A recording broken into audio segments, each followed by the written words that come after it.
So in this way, we got the Bhagavad Gita back to the devotees to take care, to publish, as Prabhupada wanted it. Okay, so a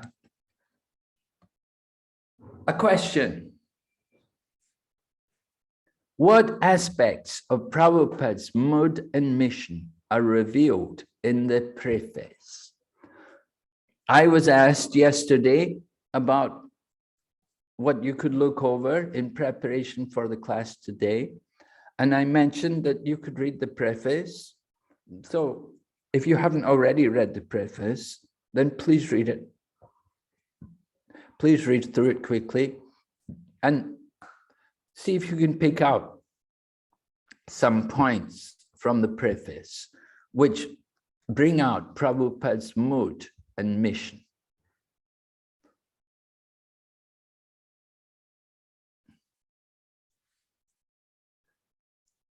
We will just give you a couple of minutes to think about that, to look through the preface and see if you can pick out some of aspects of Prabhupada's mood and mission.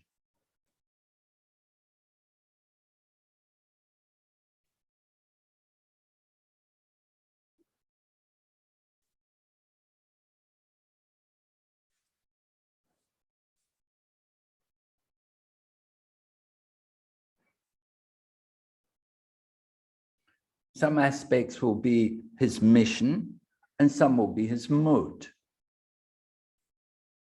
Right? It's a difference. The mood is one thing, mission's another.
All right, if you've picked out some items of mood and mission, you may like to raise your hand.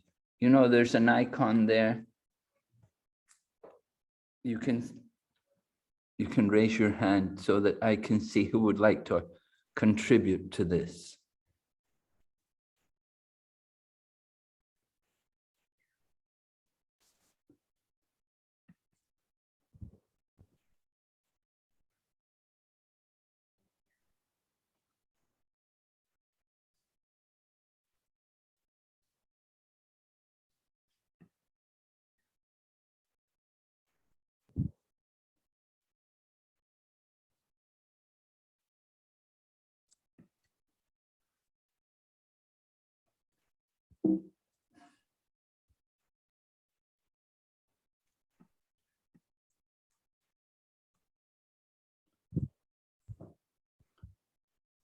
Oh, Krishna.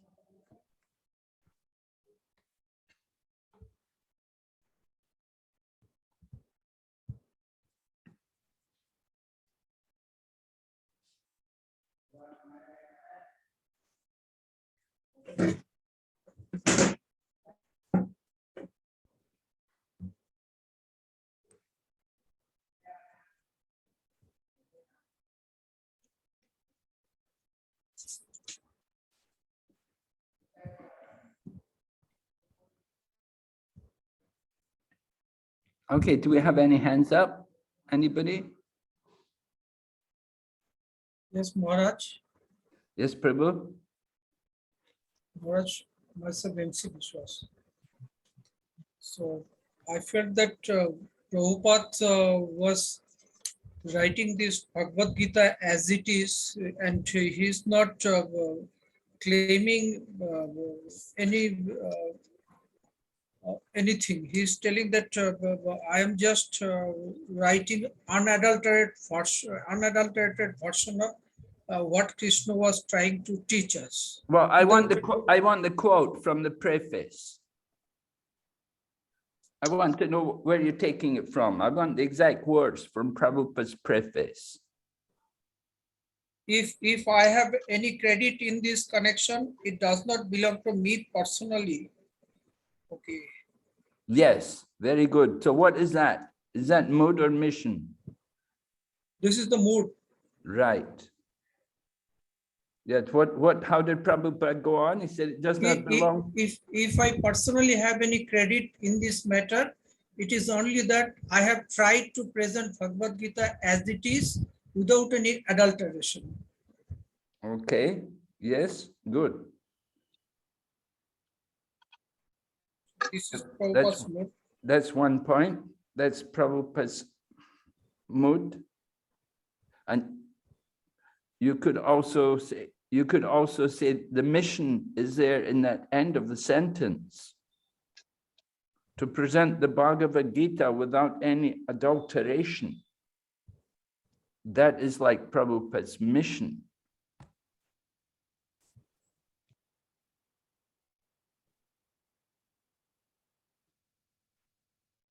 Yes?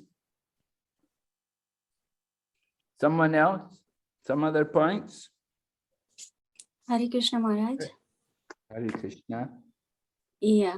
So Prabhupada's mood, one other thing I thought was that he said that he wanted to make Bhagavad Gita very authentic and very scholarly. So he wanted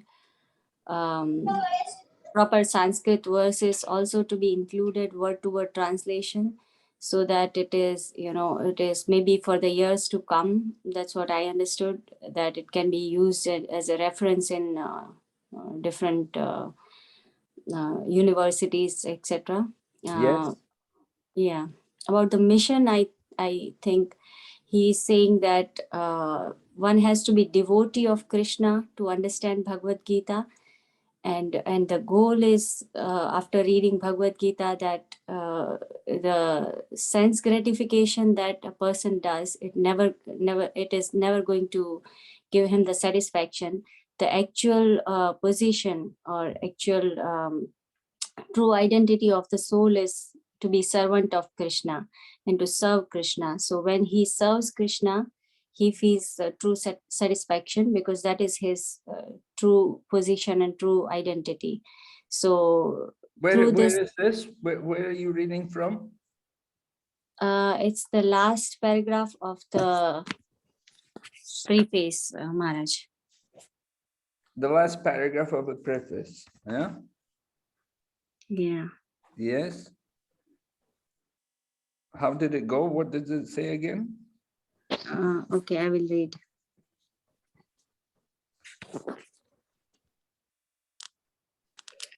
People in general, especially in this age of Kali, are enamored by the external energy of Krishna, and they wrongly think that by advancement of material comforts, every man will be happy.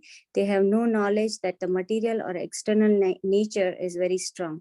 For everyone is strongly bound by the stringent laws of material nature.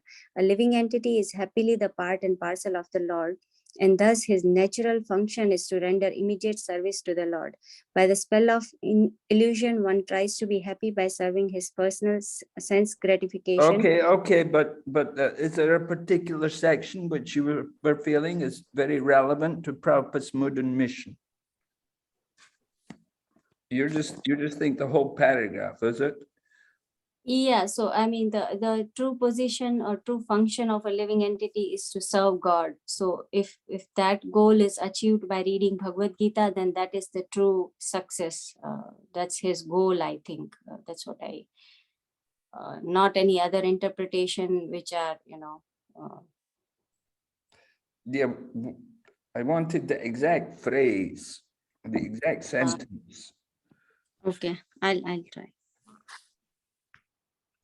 Yeah, we Hare want. Krishna Maharaj. Hare Krishna Hare Maharaj. Krishna Maharaj. Yes, Hare Krishna. Maharaj, Srila Prabhupada's mood was feeling Bhagavad Gita is absolute truth. It is Krishna himself. There is no difference between the name, form, and qualities and pastime and the words of Krishna. Well, I want to know which sentence is the mood and mission.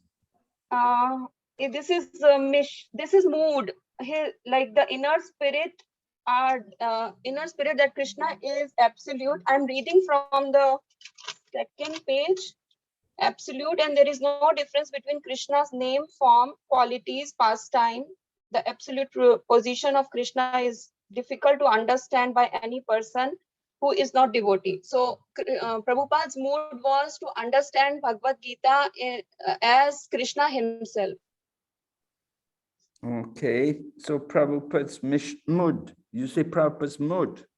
This was mood, Prabhupada's mood.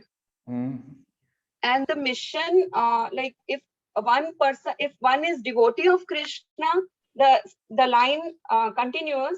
The one is devotee of Krishna and the system of parampara. They from here only.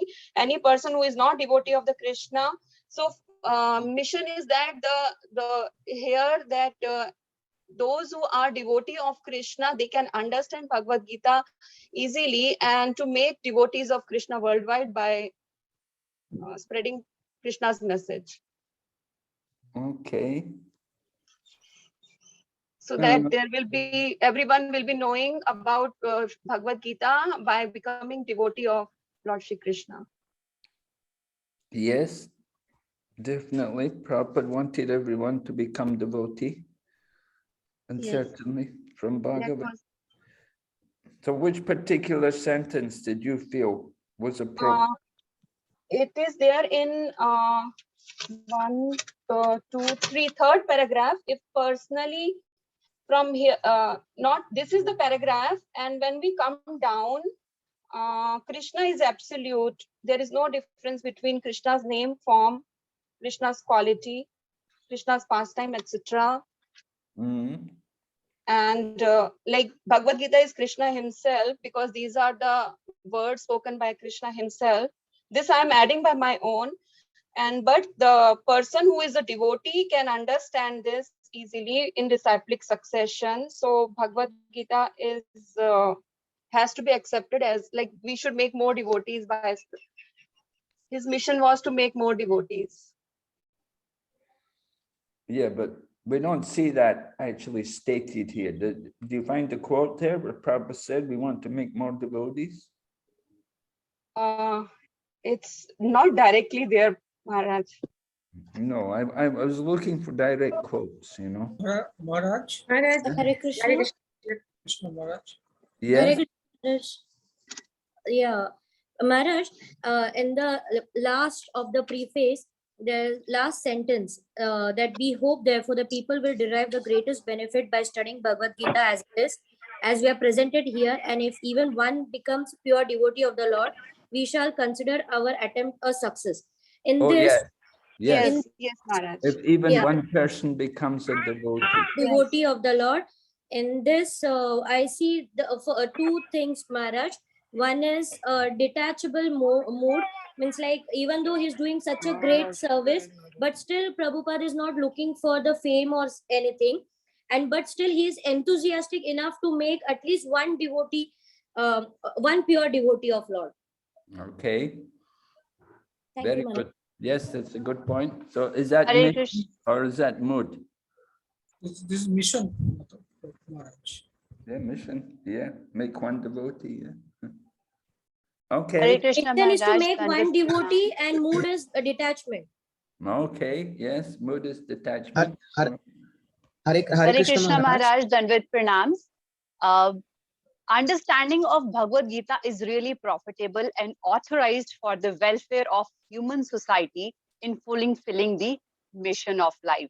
So the Krishna consciousness movement is essential for human society. So that was the mission of Prabhupada also. So that because it offers the highest perfection of human life. So Right. this Bhagavad Gita will aid in, facilitating the Krishna conscious movement overall. Yes, good. Okay. Yes. And Prabhu also had something there. There's a Prabhu waiting to say. Yes, Hare Krishna Dandavat Maharaj. Yes. My name is Sunanda Das. I want to say that the mood of Prabhupada is to accept the fact of Bhagavad Gita as it is. That was his mood. And the mission is to spread the message of Krishna consciousness through Bhagavad Gita to the human society in the large. That was his mission, to spread the message. Where is this stated? Are you quoting? Is it in the preface? Where? Yes, it is in preface. The second page, last line. It is said that we have to accept this fact and understand the historical significance of Bhagavad Gita without interpretation. So, without interpretation, we have to accept the Bhagavad Gita. That was his mood. Okay. Yeah. And the mission is to spread the knowledge of Bhagavad Gita as it is among the mass of people. That was his mission. All right. And that was his mission because it is also the mission of Lord Chaitanya Mahaprabhu 500 years ago to spread the Krishna consciousness to all the villages and towns of the world. All right. Hare Yes. Krishna, Dandavat Pranam Maharaj. One more point I found.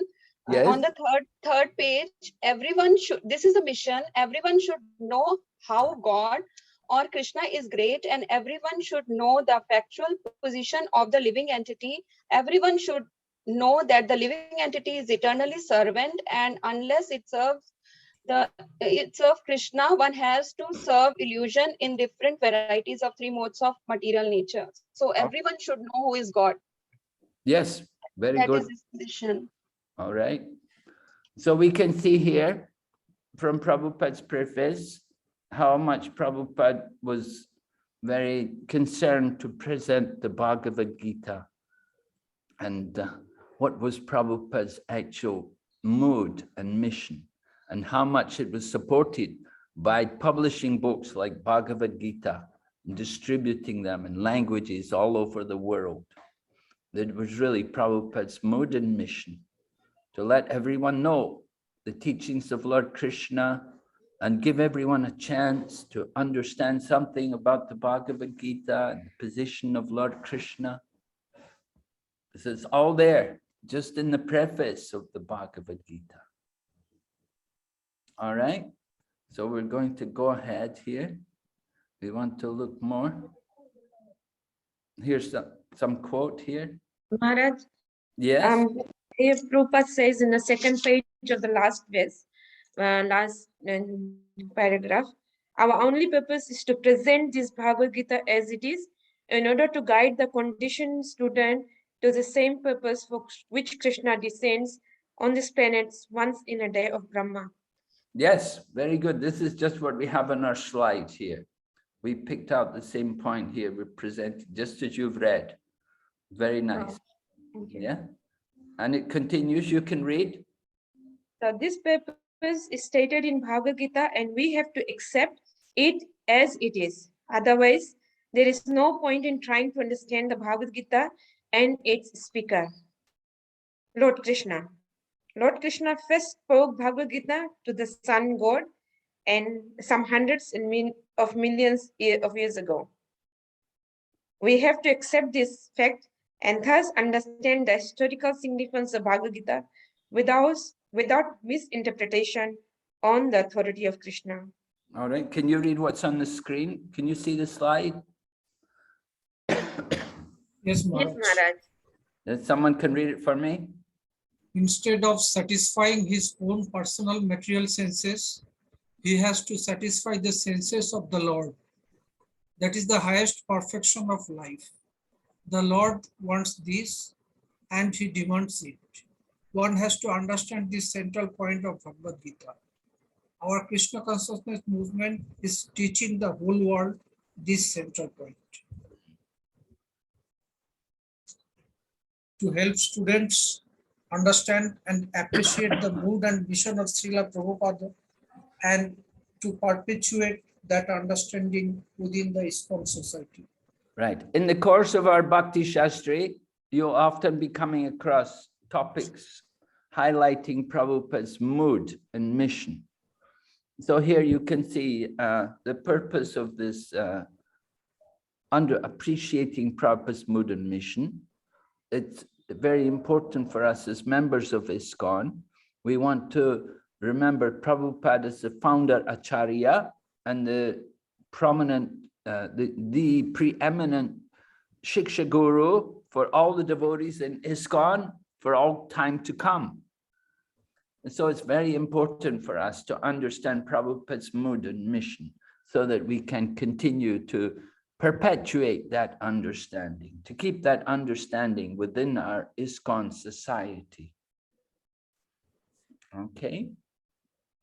So we'll go ahead into the Bhagavad Gita. Those of you, I assume you're all familiar with the Bhagavad Gita, and you know about the background and how, you know, it's a fratricidal war. The Kauravas and the Pandavas have come to battle after many years of conflicts and culminated in this Kurukshetra war. So the Kauravas and the Pandavas, and the Kauravas, they're the 100 sons of Dhritarashtra, and Dhritarashtra is the blind king. Dhritarashtra is blind materially and spiritually. So the first verse of the Bhagavad Gita is spoken by Dhritarashtra. And you can see what he is saying. He's revealing his materialistic nature and his very strong attachment to his own sons. Right? Dharma kshetri, kurukshetri, sama veda yuyutsava, mama ka pandavas chaiva, kim akurvata sanjaya. So Dhritarashtra opens the Bhagavad Gita, begins the conversation by inquiring from his secretary, Sanjaya. He said, after my sons and the sons of Pandu assembled in the place of pilgrimage at Kurukshetra, desiring to fight, what did they do? So significant in this first verse, Dhritarashtra recognizes the significance of Kurukshetra, that Kurukshetra is a Dharmakshetra. It's a holy place. And it's been a holy place for many generations, many millions of years. Great sages in the past, they would go there to perform sacrifice and to do meditation. So it's an important place of pilgrimage. And somehow it became the place where we're going to have the war. The battle is going to take place. So Dharma Kshetri, Dharma meaning religion, and Kshetri, the field where religion is planted.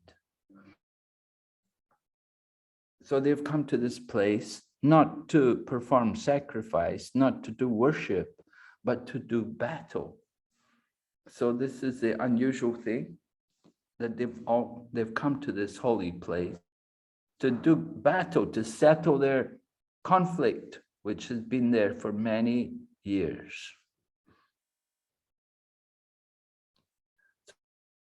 Shastra distinguishes between his sons and the sons of Pandu. Srila Prabhupada in his purport, he points out that this is Dhritarashtra's materialistic vision. Although he is actually the guardian of the Pandavas, he distinguishes between his sons and the sons of Pandu. Of course, Pandu had died earlier and left his sons at a very early age. They were so young, they couldn't become king, they couldn't become rulers. Therefore, the throne had to come to Dhritarashtra. But Dhritarashtra is blind.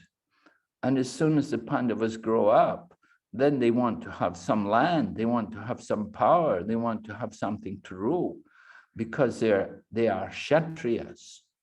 But they were denied that. And therefore they had no alternative but to fight, to come to Kurukshetra and do battle. So this is the situation. Dharma Kshetri, the field of religion, has become a battlefield. Srila Prabhupada explains here, gives an analogy in the purport.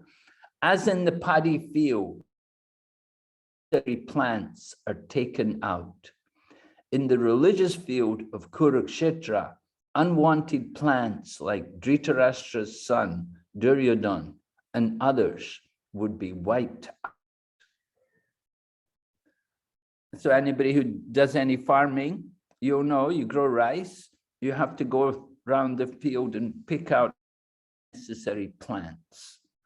So Prabhupada uses this analogy in comparing the religious field of Kurukshetra, and the unwanted plants are like Duryodhana and others, his brothers, and all the people, all these other kings who've all come there to fight. They're all going to be wiped out. So this is the significance of Dharma Kshetra, the field of religion. And we're going to see all these demonic kings removed. Of course, that was one of the reasons why Lord Krishna appeared. Mother Earth had appealed that she was overburdened by so many demonic kings. Therefore, Lord Krishna arranges this battle of Kurukshetra just to relieve the earth of the burden of so many demonic kings. Okay, going ahead, Sanjay describes the scene at Kurukshetra. You can see in the illustration, Sanjay sitting on the floor there. He had been empowered by Vyas to be able to see everything, not only see, but hear everything which is taking place. And he's describing to Dhritarashtra everything. And this is actually how the Bhagavad Gita came to be spoken. It was Sanjay speaking to Dhritarashtra. It begins, and Sanjay describes how Duryodhana uses his diplomacy to encourage the leading warriors on his side. In the battle, Duryodhana's not going to go into battle. He's got great generals like Drona and Bhishma. Grandfather Bhishma is actually the general army, and Drona is the guru. So they're both very great fighters. And Duryodhana, he just stands, and even Karna, he also doesn't go into battle. Karna was also a great warrior, but he thought, if I fight, all the credit goes to Bhishma. So he thought, I'm going to wait till Bhishma falls. When Bhishma is killed in the battle, only then I'm going to fight. So Karna also wasn't taking part. He was letting Drona and Bhishma go out there first. But before the battle begins, we hear in the Bhagavad Gita, the beginning of the Gita, Duryodhana is using his diplomacy. He's a powerful speaker.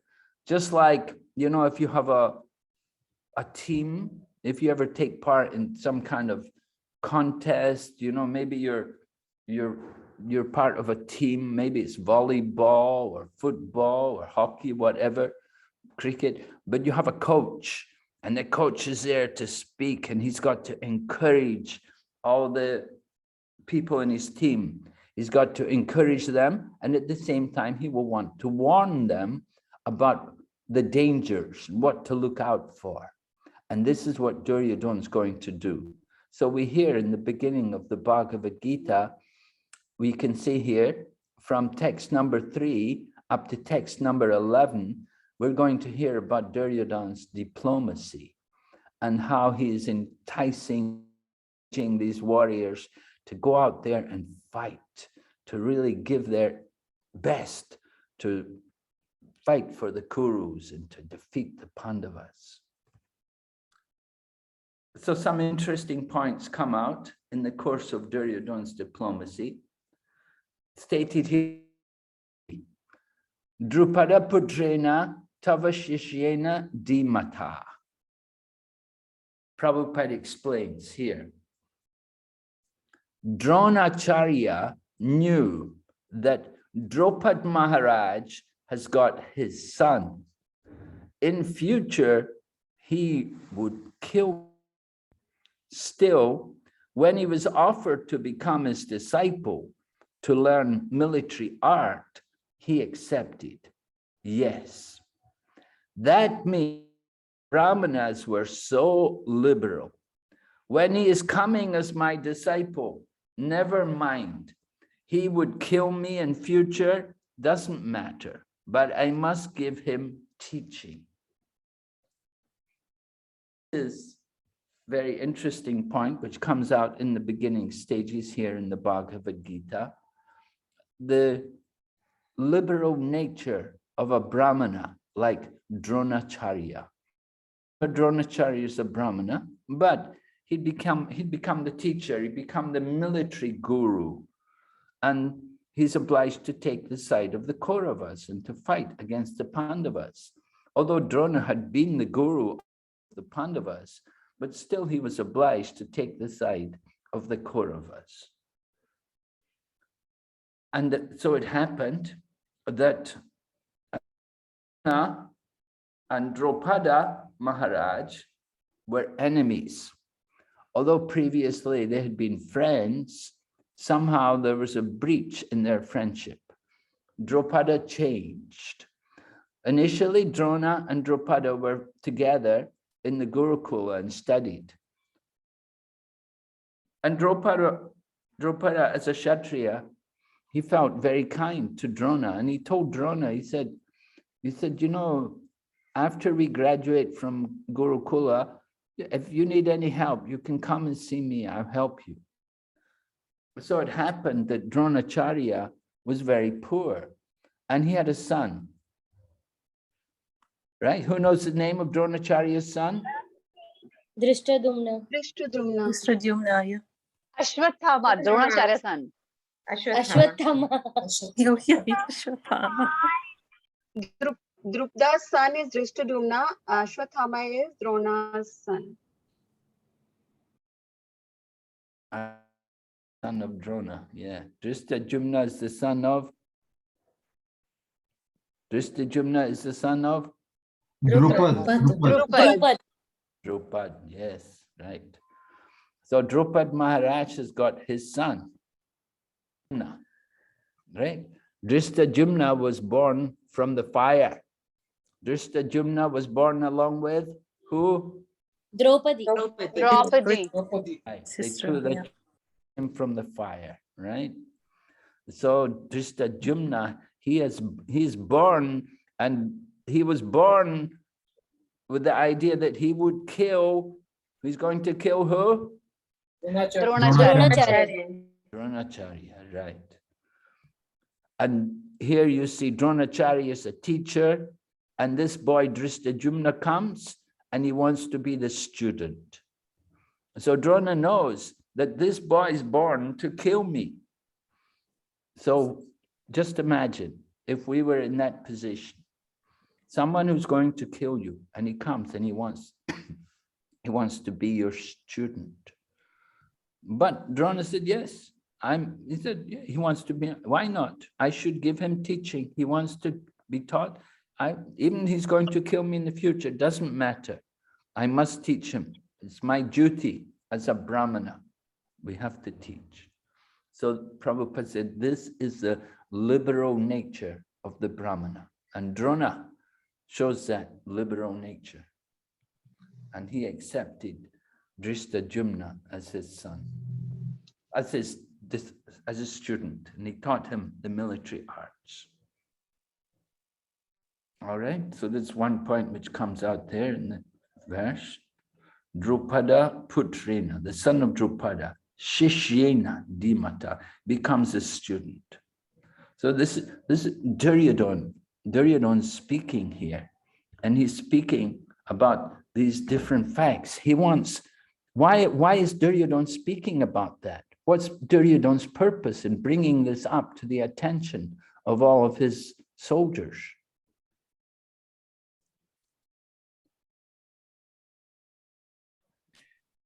Anyone? He wants to evoke that. Yes, what? He's He wants trying to bring to the attention of his teacher what mistake the teacher may have done. Well, not necessarily a mistake, but anyway, he wants to bring it to the attention that he has to beware. Drona is going to go out there and fight. Drona is going to go out there and fight, and on the other side is the son of Drupada. And this son of Drupada is born to kill him. So definitely you have to be watching out. You want to take special care. So Duryodhan's bringing it to the attention of Drona, because Drona is one of the main fighter on the side of the Kauravas. So Duryodhan wants to warn Drona about this. Be careful, because there is that Drupada Putrena, and the one you taught, that Drishtajumna, he's there. He's born to kill you. So you really have to watch out for him. Okay?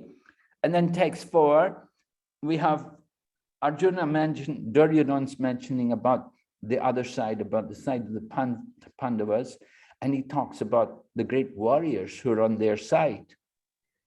The ones they're going to have to deal with, people like Arjuna and Bhima. And Arjuna has special weapons, right? What weapons, what kind of weapon did Arjuna have? Gandiva bow. Gandiva bow. Yes. Gandiva. Yes. And what about the chariot? Fire God God gave him the chariot. Yes, he had Agni. indestructible chariot, right? Given by the fire god. Yes. So they really have to watch out for Arjuna. And then Bhima also, he's very powerful, and he'd made certain vows. All right, what kind of vows had he made? To break Duryodhana's thighs and tear Duryodhana's chest and drink his blood. He will And kill drink the all the milk. sons of Dhritarashtra. And to kill 100 Drink sons the- of Drishtajumna. Yes, Bhima, 3 vows, right? One is to kill the 100 sons of, kill all the 100 sons of Dhritarashtra. Dhritarashtra. And sometimes Arjuna would have the opportunity to kill, he wouldn't kill them, he'd let Bhima come so he could keep his vow. So Bhima killed all the 100 sons, and then he broke the thigh of Duryodhana because Duryodhana had insulted Draupadi. He told Draupadi, come and sit on my thigh. And so Bhima was, when he heard that, he said, I will break that thigh. And he did. And then Dushasan, what was the vow about Dushasan? What had Dushasan done? He will open his chest and drink his blood. Why? Because he dragged the Draupadi from the hair to the assembly. Yeah, he untied the hair of Draupadi, and he had touched her hair and untied it while she was, she was not in a proper condition. And this man comes along and grabs her and manhandles her and unties her hair. And Draupadi was deeply affected, and she vowed she wouldn't tie her hair until she got the blood of that person to wash her hair. And Bhima arranged that. He ripped out the heart of Dushasan and brought the blood in his hands and used it to wash Draupadi's hair. So terrible vows. But, Duryodhana knew about it, and he's warning his army that, you have to deal with these people. They're on the other side. Okay, and then jumping up to text number 8, you have this statement, Bhavan Bhishmascha Karnascha. Right? Duryodhana speaking, and he's very diplomatic. He's very careful, he's thinking about who should he mention first, because both Bhishma and Drona are great warriors. So which one should be given the greatest respect? He should be addressed first. So Bhishma is a Kshatriya, but Drona is a Brahmana. So the position of the Brahmanas is even greater than the Kshatriyas. Therefore, when Duryodhana speaks, he addresses first of all Drona. He says Bhavan, meaning your good self, and Bhishma, grandfather Bhishma, and then Karna and Kripas, Ashwa. He mentions the name of the other lesser warriors.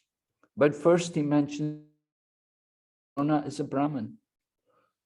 So this is all Duryodhana's diplomacy. He doesn't want to just speak only about the enemy. He wants to speak up. He's glorifying the people who are on his side. And they have great like Drona, and Bhishma, and Karna, and Kripacharya, Ashwatthama, Vika. All of these people, they're all famous warriors. And so Duryodhana wants to encourage them. He wants to really enthuse them as they the battle.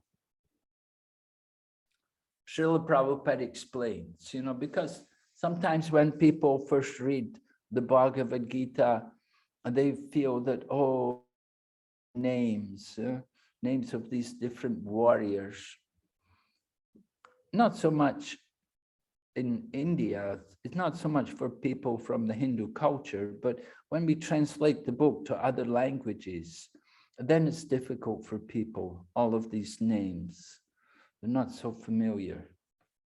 So Prabhupada says here, Prabhupada explains, people may ask that by mentioning these great fighters, what spiritual progress we make? Because we are meant for chanting Hare Krishna Mahamantra. So by chanting the names of these great fighters, what do we gain? The question may be raised there. So, anybody like to answer?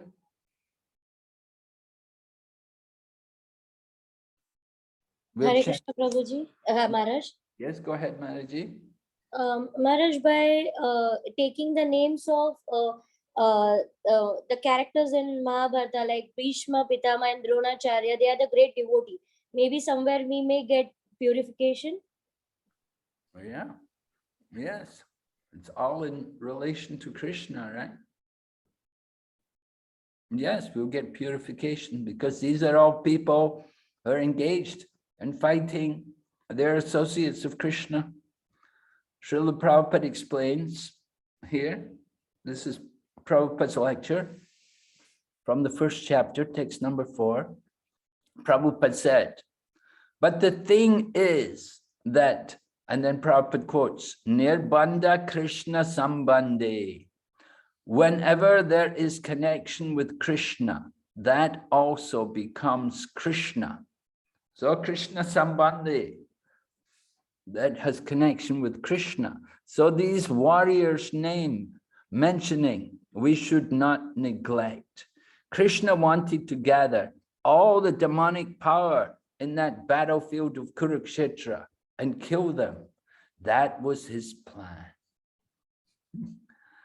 So all of these soldiers, all of the names, yeah, they're all in connection with Krishna. So, yeah, as you say, it's purifying. All right, so after Duryodhana is speaking and encouraging his warriors, then the chapter moves on. Verses 14 to 20, we hear about some signs of victory for the Pandavas. Signs of victory for the Pandavas. First of all, there's mention of Madhava, text 14. Madhava means the husband of the goddess of fortune. So that's a very auspicious sign for the Pandavas.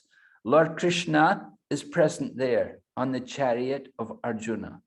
So he's certainly a very auspicious sign for the Lord, for the army of the Pandavas, to have Lord Krishna on their side. And then the Divyo Shankam, the conch shells, the transcendental conch shells, the sound of the conch shells. When Krishna blew his conch shell, Arjuna blew his conch shell, the sound was transcendental and it pierced the hearts of the Kauravas. And then we mentioned also about the chariot, an indestructible chariot from the fire god Agni. So these are great advantages for the side of the Pandavas. And there's one more, this Kapi Dwaja, which is Kapi mean Hanuman, the flag of Hanuman. And this is the flag which is on Arjuna's chariot. Arjuna has the flag of Hanuman. Each of the different warriors, they have their own flags on their chariots.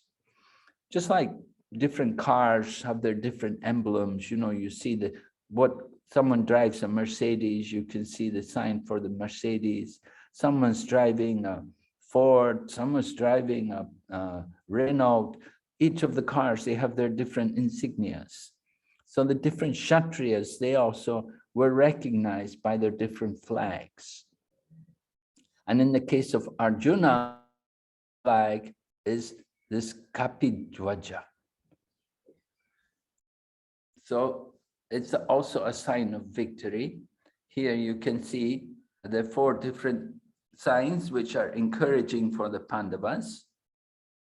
First of all, because Krishna is there, so the goddess of fortune is bestowing her blessings. It's with the Pandavas.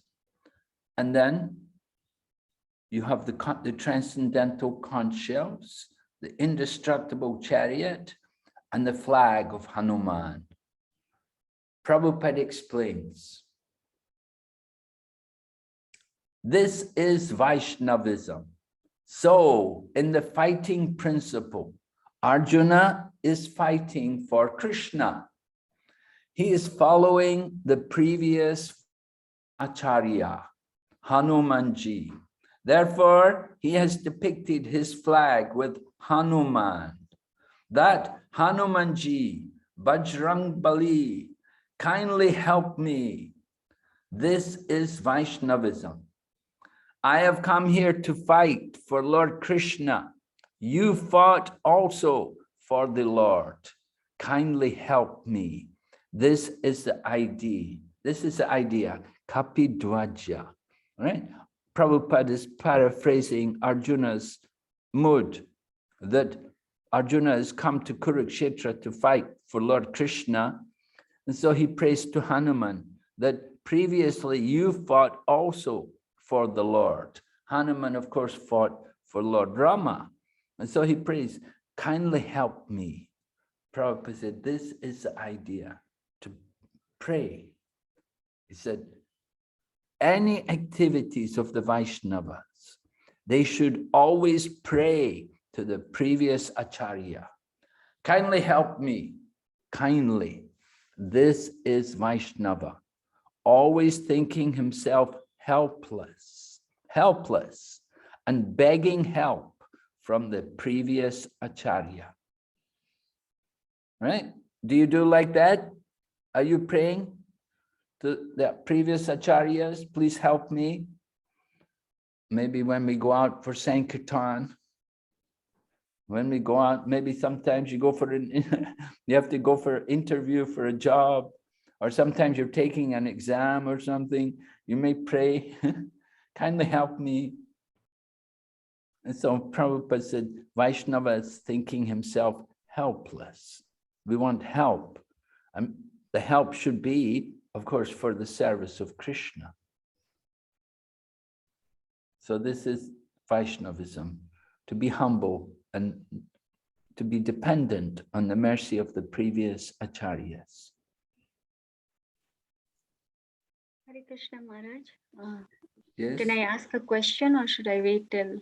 No, you can ask, go ahead. Yeah, so what about if we pray to Lord Krishna, like out of habit, we sometimes pray to the Lord directly? So Is Yes. it something that we have to be? Yeah, you pray to the Lord directly. You mean you don't go through the previous acharyas?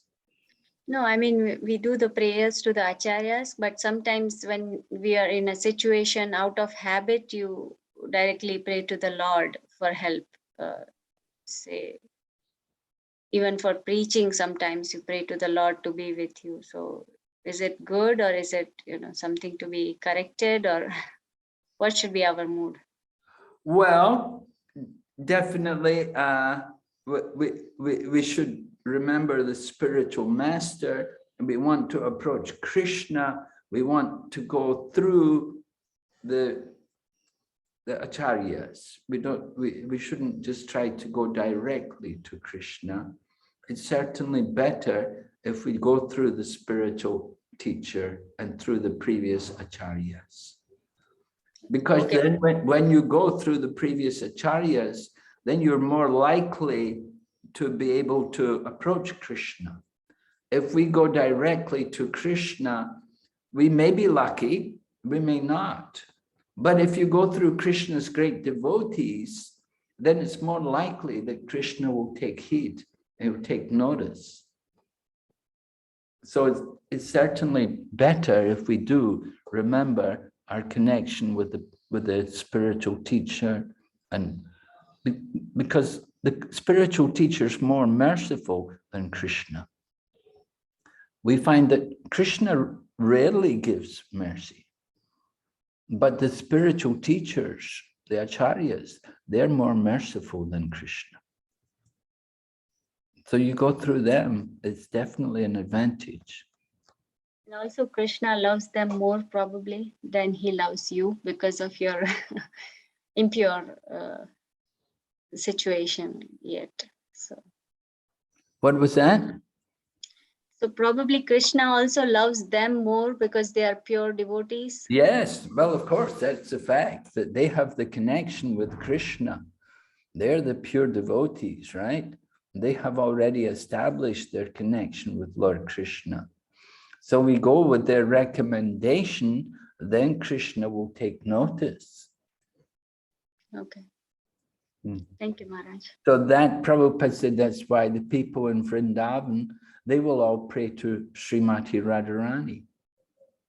Right? They all pray to Srimati Radharani because they know if they come recommended by Srimati Radharani, then certainly Krishna will accept them and hear them. But if we just go directly without, then Krishna, I don't know. It's not very, it may not be so likely. So we may not be so successful. We definitely do want to have the recommendation, the blessings of the acharyas. And you see the example, Indra, the demigods, they were fighting Vritasura. So Indra prayed to the Lord. He wanted Lord Vishnu to kill the demon. No, Lord Vishnu said, no, I'm not going to kill him. You kill him yourself. Lord Vishnu wouldn't do it. Indra had approached the Lord and asked him to kill this demon and obstructing us. But Lord Vishnu said, well, you kill him. I'm not going to kill him. So I think that's one example. You go to the Lord directly, you may get like that. You may not like to do it. But if you go with the recommendation of Krishna's devotees, then you're more likely to be successful. Of course, we have to be worthy of the mercy of Krishna, worthy of the mercy of the devotees, the pure devotees. They will tell us, is it appropriate to go to Krishna or not? Okay, thank you, Maraji, for bringing up that point. That's an interesting point to know. Okay, going ahead. This is from text 6 and 7 of the first chapter. There is two missions. not only to give protection to the devotees, but also to kill the demons. So the devotees of Krishna should be trained up both ways, not only to give protection to the devotees, to give them encouragement, but if need be, they should be prepared to kill the demons. That is Vaishnavism. All right. So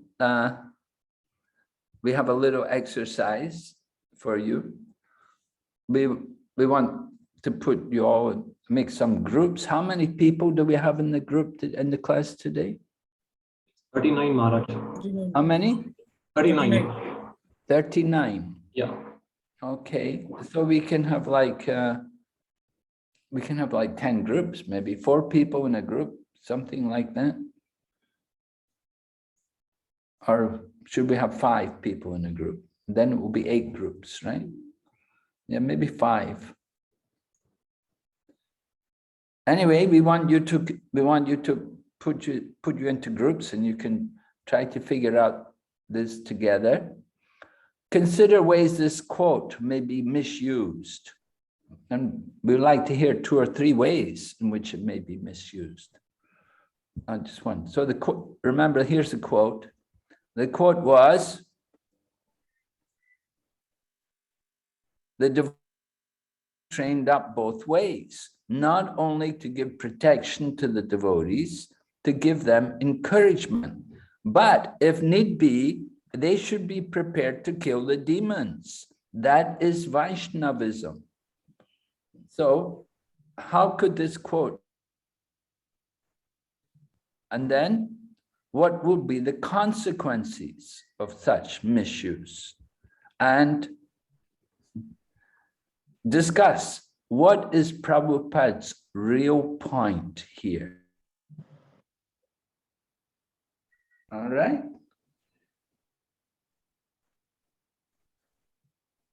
So what is Prabhupada's real point? How may it be misused? What's the consequences? But can you show the text again? Yes.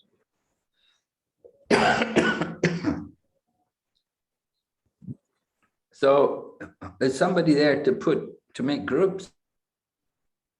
Yes, Maharaj. Actually, Ojas Krishna Prabhu make me the host, but I do not know how to create groups. So I request any devotee, if he knows how to create the groups, can come forward. Actually. So I'll make him a host for that particular. Hare Krishna.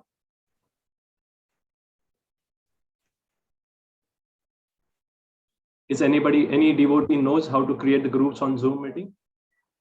Hare Krishna, Prabhu, I can create the groups. Sorry, who is this? Okay, so I'll make you a host. If you can create the groups, as Maharaj said, five devotees in one group. Sure. Yes, now I made you the host. Please go ahead, Prabhu.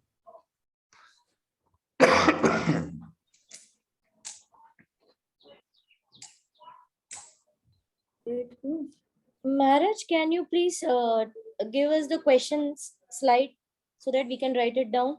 Yes. Yes.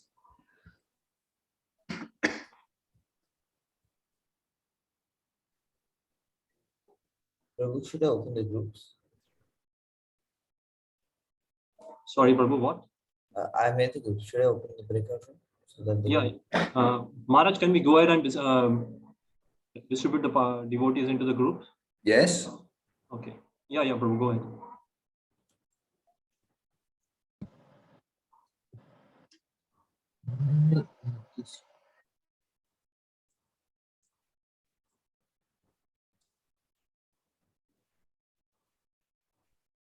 Come to the door.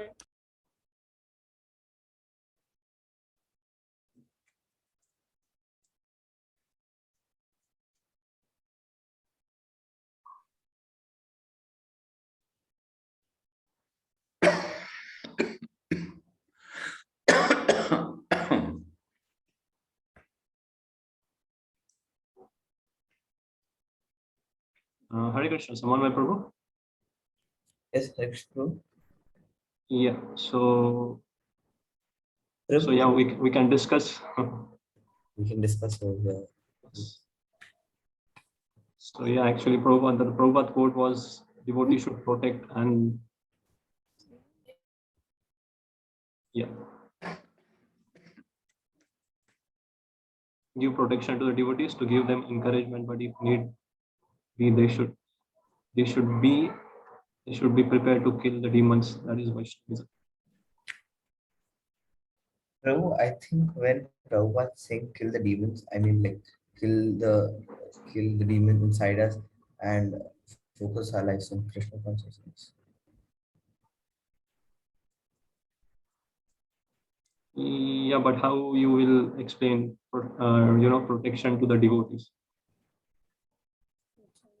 Just to confirm, so whatever you are speaking, it's not going to hurt by the other group. No. So yeah, so as Prabhupada mentioned, that means the scripture mentioned there is Nitya Seva and there is a what you call Swadharma. So whatever the how do you say, the rules and regulations applied to the body. So according to that, we have to follow that rules and regulation to this material world. So basically, to protect the devotees means any unwanted things. Recently the incident happened in Bangladesh. So where they destroy the temple and kill devotees. So at that moment, we should take the how do you say, the Kshatriya role to protect the devotees and the deities and the temple paraphernalia, whatever. And as Maharaj said, means it should not be misused, that how do you say, that freedom to disturb or destroy the material world rules and regulations. That should not be used as a It should not conflict with the rules of the body. yeah, means I'm not able to quote the perfect word, actually, means the right word. So yeah, should not be misused, otherwise there will be consequence that the general public will think that they are as a devotee, they are taking the advantage of that rule, that they are killing or they are misusing that freedom or that, like that. Yes, I think. Any thoughts from two other Matajis? Radhamani Mataji and Hemakanti Radhika Devi Das.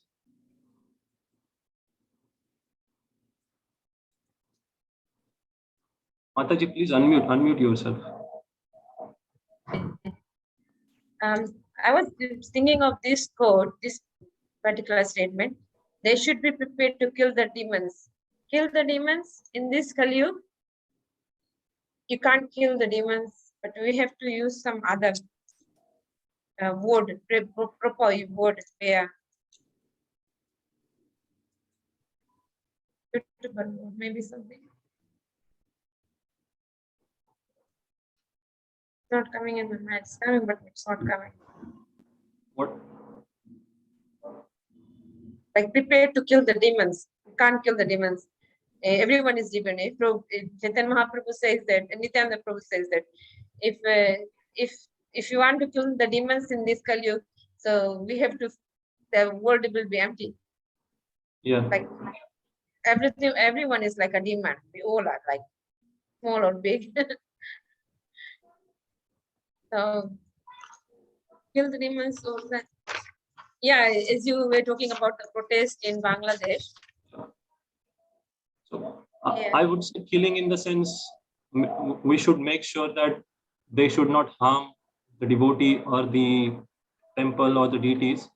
So while protecting devotees, whatever we can do best we can, instead of killing, I mean to say. So in that protection, we should make sure that our devotees, they should not get harmed. So it's like Samatama Dandabhed. We should talk first. We should by using words, we should. Yeah, Sam Dan Dandabet can be used, but yeah. Killing in the sense, means to make sure that they should away from making any destruction or anything to the devotee community. So I didn't wrote other questions. What was the second question? Consider ways to quote may be misused. Kill is misused, maybe we can say. And instead of kill, what we can put?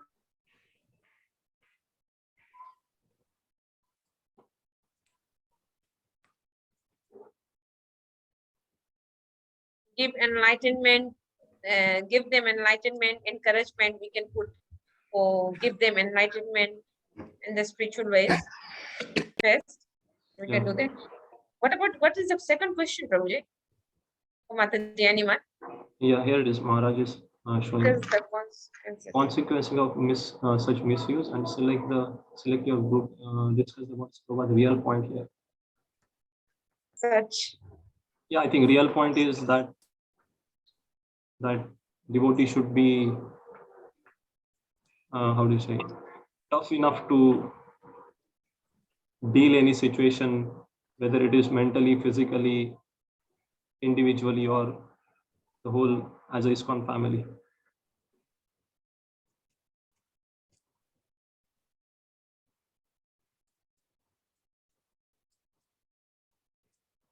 Okay, so if we discuss the consequences, as in this material board, I was saying that we can't kill, right? Because this is not in our hands. As a Kshatriya, they can do that. Kshatriyas are there to kill the miscreants. Yeah, and even the word demon, we can replace it with miscreants. So consequences is that law and order is in place. We can't approach them directly, as you have given the example of Bangladesh issue. Yeah. For me, I'm thinking like that, and discuss what is Prabhupada's real point. Discuss point. I feel that Prabhupada is trying to say that protect means nourish the devotees, not only to give protection to the devotees. That means we have to, if someone is coming in our movement, we have to nourish with the spiritual knowledge, give them enlightenment, nourish it, so that also give. Yeah, that's good. Trained up, yeah. So trained up, maybe all the devotees of Krishna can be trained in Vaishnava etiquette, how to deal with circumstances, any circumstances.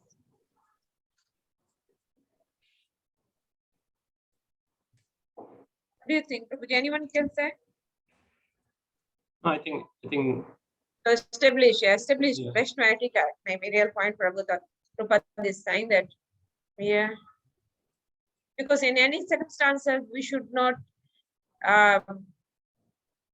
give up, and sometimes we are giving up our temper, out of control. Yeah.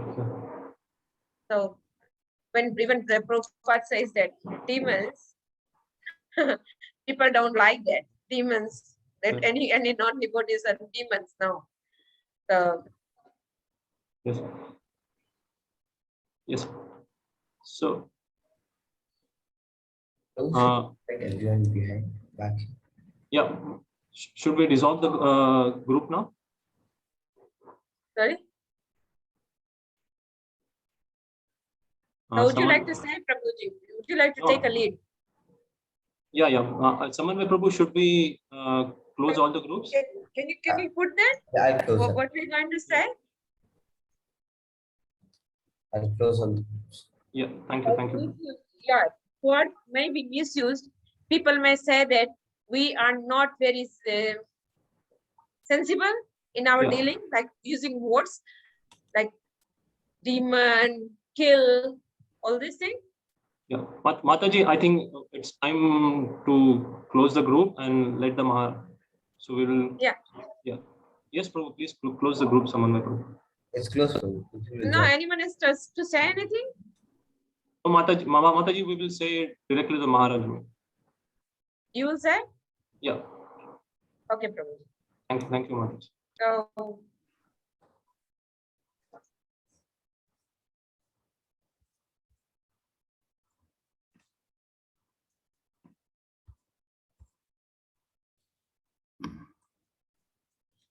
how to leave the group?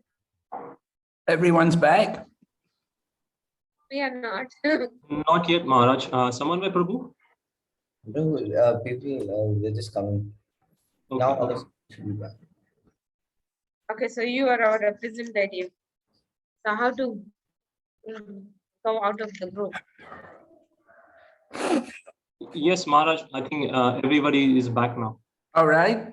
Okay, so let's hear from maybe group number 4. Who's group 4?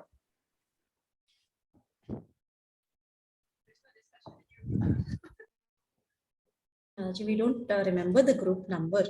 Oh, you don't remember? I'll tell you. It Bharat, said the room number. Probably don't know by the Hare Krishna Maharaj. I think I'm from group 4. Okay. Are you the spokesman for that group? I'm not supposed to be the spokesman. I think our representative did not know our group is group number 4. So, would you be able to make a presentation? Tell us what you discussed. yes, Maharaj, I can try. Please. So, so question number 1, consider ways this code may be misused. We agreed that many people might they can create their own interpretations of demoniac qualities like that. So the Bhagavad Gita has its own definition of demoniac qualities, but many people will see it differently. So maybe if you do something wrong to someone, they will see that as demoniac, and they'll take it as revenge. So people have their own, they see it according to their own desire, how they want to interpret demonic qualities. So it'll be misused, and the consequence is we related this mainly to religion. So this can trigger a lot of conflicts between religions and religious wars around the world.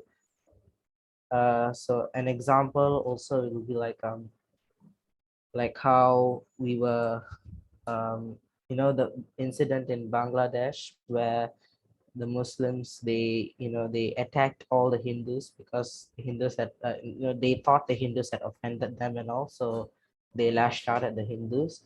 Also, in generally many Muslims, they say that those who are not Muslims, they are all demons, so they will suffer in hell. So they go around attacking people who are not Muslims and killing them sometimes. So this is an example of a misuse. And yeah, that's all, Guru Maharaj. Is that okay? Okay. Well, what do you think is Prabhupada's real point here? We think Prabhupada's real point is that we should be clear about the we should be clear on who's a demon and who's not a demon. We should not judge wrongly, because if you do that, then it will create a lot of problems. Okay. So you think that was Prabhupada's real point, yeah? We should know who's the demon, who's not. Maharaji, in extension to what Prahlad Prabhuji mentioned, I would like to add a point here that as one of our member mentioned, that even within our religion also, the Hindus, essentially Hindus are Sanatanis only, they misinterpret the quotes, and in the name of religion, they conduct a lot of violent activities. So the real mood, the real purpose of Prabhupada is to serve Krishna conscious, like to serve Dharma, and Dharma is a Krishna conscious, the real Krishna consciousness. So if one understand what's the real purpose of the humanity, then probably they would never misinterpret the quote. Then probably they would never. What did you say, Mariji? We would not misinterpret the quote. Quote. when we understand the true meaning of Krishna consciousness. So there is no act of violence, there is no act of revenge. It's only to protect ourselves in adverse situation is what the second sentence meant for. Okay. So Prabhupada's intention is we should protect ourselves. Right, for dharma, for Krishna consciousness. Mm-hmm. All right, thank Yes, you, Maraji. Yes? Would someone else like to volunteer? Tell us what you discussed and what conclusions you came to. Maharaj, we had, I'm not sure which group number, but we were 5 people. So my name is Nityalila Gaurani. So Maharaj, can we go back to that slide? So point by point, I'll say what we discussed. Yeah. Yes. Yeah. You want the questions? So first, yes, yeah. So consider the ways this quote may be misused. So one of the things is a personal grudge. Anybody will have their own personal, they might not like the person and they think that the person is, what he's doing is not right. And they act on that. So that is personal opinion coming, and that's how it can be misused against somebody. Another thing is it can result into violence. It can promote violence by, to go and kill demons, thinking that somebody is actually a demon.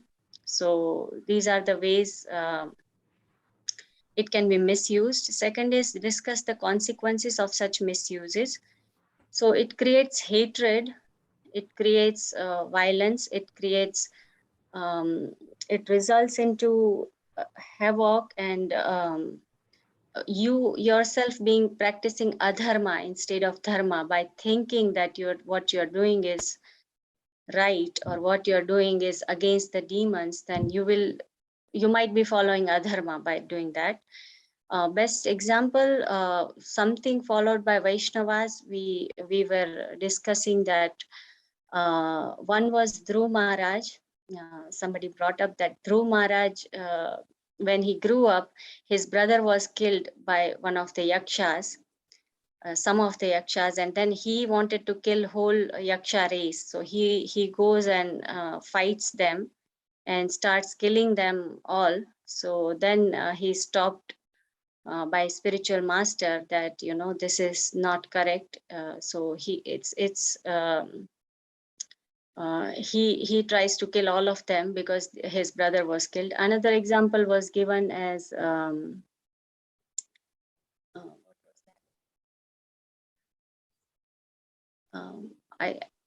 Janmejaya in the Janmejaya. Janmejaya. Yes.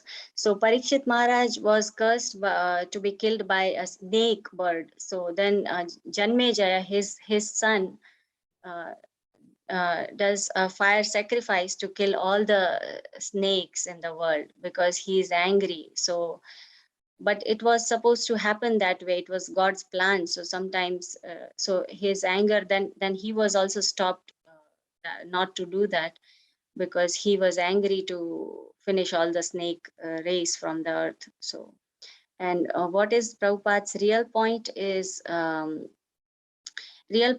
that we have to follow the spiritual authority, like spiritual master who is coming in the parampara, or Lord directly, like in Arjuna's case, and not take decision based on our own thinking somebody is a demon or not.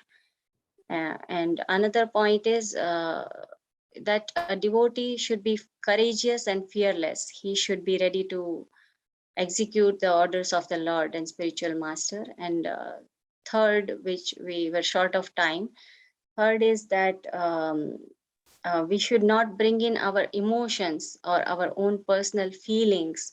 Like in Arjuna's case, it was required by the Lord. Lord wanted him to fight, but he was becoming emotional that these are my family members. So while executing services to the mission of the Lord or the spiritual master, we have to not bring in the emotions, and we have to try to serve whatever is required. If it is, if it is to love devotees or if it is to fight demons. So, Hare Krishna, Mataji, I would like to add one point.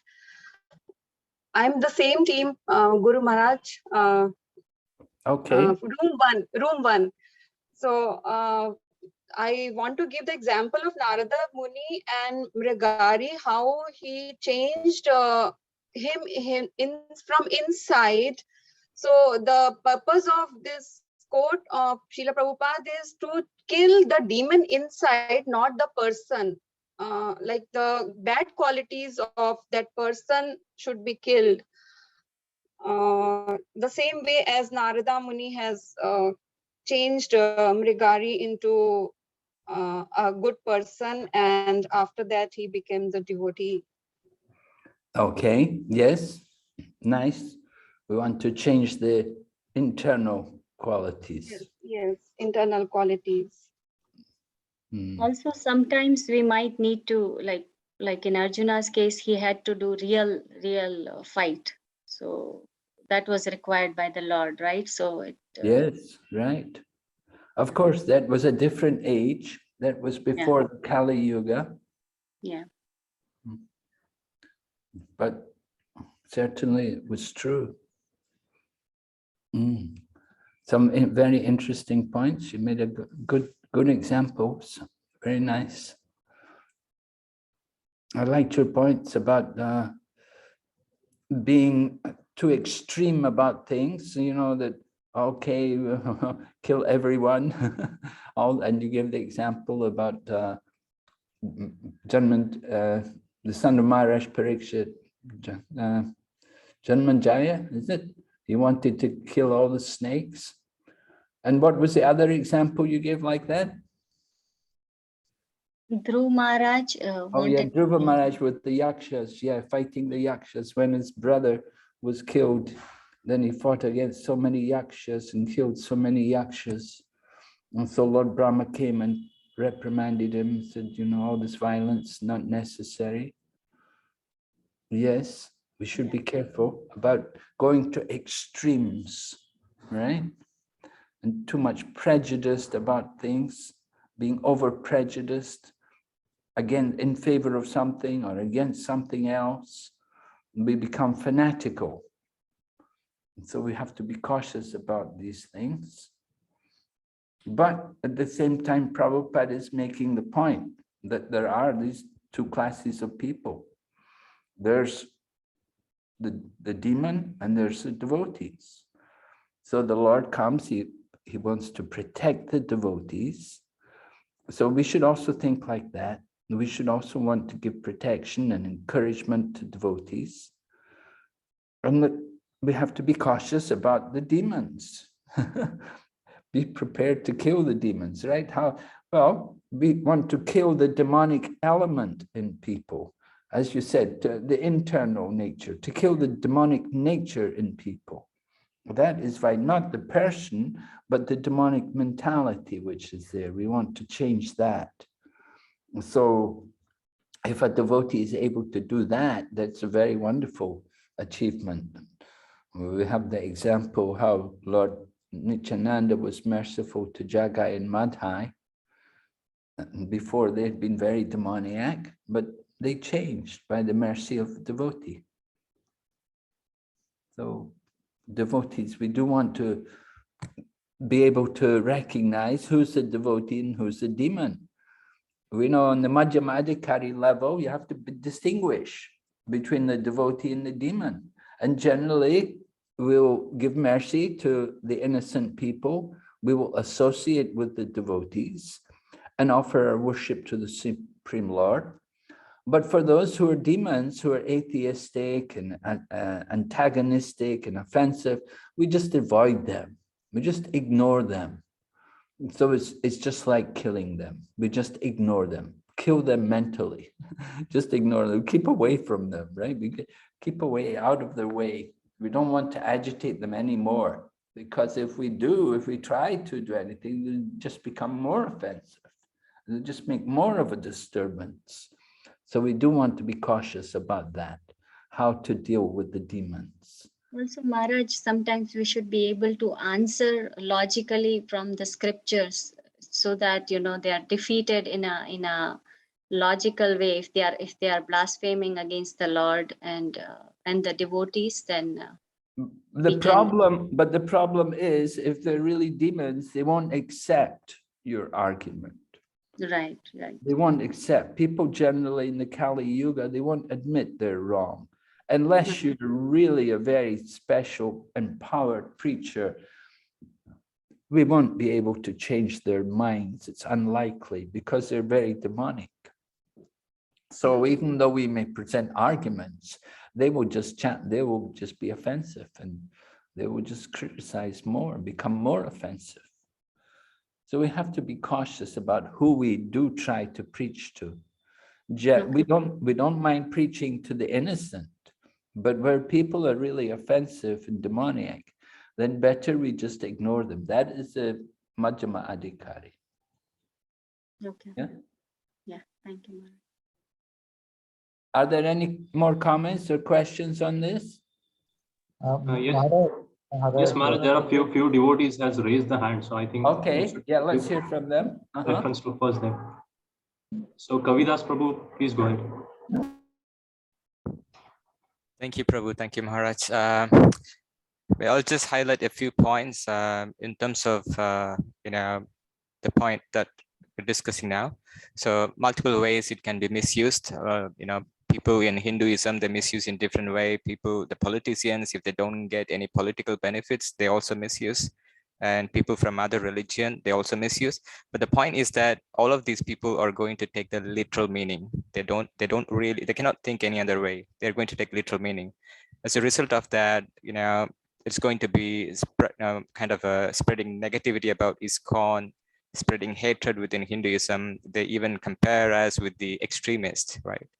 Some of the examples, not necessarily connected to this literally, but in the past it happened that there were a lot of things going on, and some of the rumors that says that ISKCON was sending money to the foreign countries, ISKCON is brainwashing, and also there are other examples like in the name of holy war, many people were killed in different religions. So these are some of the best examples. But in terms of real point, what I could remember is that Srila Prabhupada mentioned that in this age of Kali, to kill the demons means to stop their demonic activities by using the weapons of kirtans, doing Harinam, which is spread by Lord Chaitanya Mahaprabhu. Another example in connection to this, when devotees were attacked in Bangladesh, many devotees all over the world went out to do the protest, and the weapon that was used for Harinam. Okay, yes, good. Was it successful? Did the Harinam bring about a change? It's gonna take time as far as I can see. But Maharaji, the Prime Minister of Bangladesh at least controlled the rights there. So there was an action at least. Okay. Yes, Pihu Mataji, go ahead. You. Hare Krishna Maharaj. The first question was considered ways this quote would be misused. Now everything is first misinterpreted and then it is misused. So here there are two missions, not only to give protection. So protection, when we say so protection, people take it in a way that why do you need to protect yourself? Why can't your Lord come and protect yourself? So this is one example I'm giving, that how people, they mold the things to distort the actual meaning which the Prabhupada is trying to give. And then but also to kill demons. So demons, who are the demons? Who is qualified and authoritative to punish them? And do we have to actually punish the demons, or identify the demonic qualities inside and then kill them? As somebody just said. So these are some way how people they mold, they misinterpret and then they misuse to justify and evoke violence or unnecessary behavior in the devotees. So that is how it could be misused. And the second was discuss the consequences of such misuses. So consequences is hatred, encouraging violence, and then it hampers the Krishna consciousness movement. It could be really deviate us from our main purpose. So we'll be going to a side way rather than going on the main way. So Krishna conscious, the movement which is which we used to propagate, so it could really hinder us into that. So another one was select your group's best example. So example here, I could give the example of Arjuna, because initially he was non-violent. He doesn't want to fight. But the thing is, Krishna encouraged him to fight because the dharma needs to be re-established. So, so by this example, we can understand this, that the war has to be justified. First thing is, it was advised by Lord Krishna himself. So who is telling you to fight, and the reason behind to establish the dharma? So it has to be justified. We should not be indulging any sort of violent activities by misinterpreting this quote. So example is Arjuna. And then is discuss what Prabhupada's real mission is. Prabhupada's real mission is to let people know that Vaishnavism is not cowardism. So we've been trained both ways to answer if we have been invoked unnecessarily for the unnecessary things in life rather than practicing Krishna consciousness. So Prabhupada's real point is we should practice Krishna consciousness. Yes. And as far as violence, what about the dealing with the demons? How does Prabhupada advise? It has to be, justified. Like, what are you doing and why are you doing? So those authoritative things, according to the Shastras and our spiritual principles, we would really have to take a call on it, not just somebody invoked you and just go on fighting. Okay. So it has to be very much a conscious, a thought and a decision. Okay, thank you. Maharaj. Yes, Prabhu. Maharaj, my name is Vidush. Can I take the liberty to speak for 2 minutes? Okay. So before I start off, I would pay my obeisances to you, because whatever I have to say, it might not be in coherence with most of the devotees said. I only, to some extent, agree with the last speaker, Mataji. And this quote can be misused in many ways. First of all, who is a demon? That itself is a point of discussion. So anybody can interpret the statement and call someone else who is not in my good books. You can call him a demon and use this quote against him. And consequences can be, there can be bigger debates, discussions, and can be greater chaos. And now this, whatever I'm about to speak, this we were not able to discuss completely in our chat room, but I would like to share with you. Maharaj, please correct me if I'm wrong.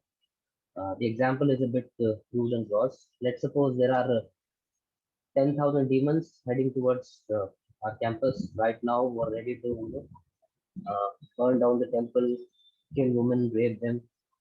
So we as a community, we desperately need the Varnashram system properly implied. There must be one group who must be very properly trained as Kshatriyas, and we are a bit too defensive in speaking out clearly against demons.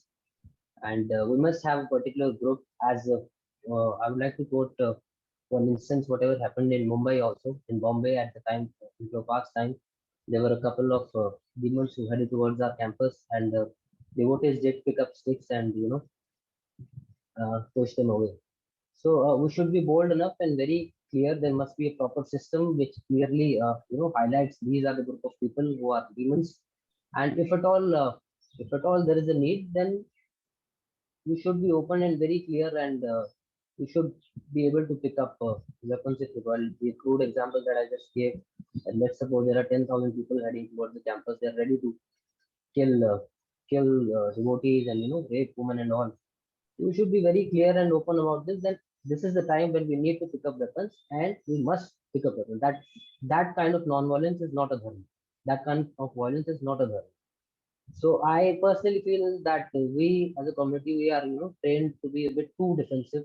So that's why we are suffering. And this is not just with our community, the whole India as such. We are trained. Violence as such is always depicted as something which is not to be done. But I don't think Prabhupada thought like that. Prabhupada felt that whenever violence is required, you must be able to respond violently, because that violence is dharma. So I have a lot to speak, but I just put it very crisply in 2 minutes time. Maharaji, please excuse me if I said something which is not as per the etiquette. Hare Krishna. Is there anything to add to Prabhupada's real point here? Yeah, real point is we must, our weapon is, of course, Hare Krishna Mahamantra and Kirtan, but there is a group of people who you can call them incorrigible, and they would not, and they will never listen to you. You can stay away from them, as Maharaji just said. But if at all they are ready to, attack you, then we must have our defenses in place, and we must give them prompt response if at all required. Yeah, I appreciate it. I think earlier one of the Maharajas mentioned about how devotees have to be bold. We have to face the dangers. We have to face sometimes these oppositions. We can't just run away and hide. Yes. So, okay, thank you very much. Very nice to hear these different devotees have different visions, and I can't say one is right and one is wrong, but we have our different ideas about how to deal with these situations. It's important for us as devotees to utilize our intelligence and pray to Krishna to properly guide us, that we can use our intelligence nicely in the service of Krishna. Yeah, I remember when Prabhupada came, even also there were devotees, bodyguards assigned to take care of Prabhupada. So they were worried. I think it was in New York when they had the Rath Yatra on the 5th Avenue. And so there were devotees, and there were some devotees who were the bodyguards, and they were carrying weapons, armed weapons. They were armed bodyguards in case there was any trouble. Okay, so here's a point from a statement from Prabhupada. I'll just read to you. Generally, a Vaishnava is non-violent, just like Arjuna. In the beginning, he was non-violent. He said, Krishna, what is the use of this fighting? Let them enjoy. So by nature, he was non-violent, but he was induced by Krishna to become violent. Your non-violence will not help. You become violent. You kill them. I want. So if Krishna wants, we shall be prepared to become violent. So those who are devotees of Krishna, they should be trained up both ways. They should be prepared. But generally, there is no question of becoming violent unnecessarily. From Bhagavad Gita, verse 20, in London, July 17th, 1973. Devotees had just recently acquired Bhaktivedanta Manor, I think that time. And Prabhupada came and stayed there in London for some time. And he was giving Bhagavad Gita. He would give Bhagavatam in the morning and Bhagavad Gita classes in the evening. All right, so Prabhupada's presenting here. Not unnecessarily disappoint. Now, what is necessary and what is unnecessary? That's another question. That has to be understood. But we have to be prepared.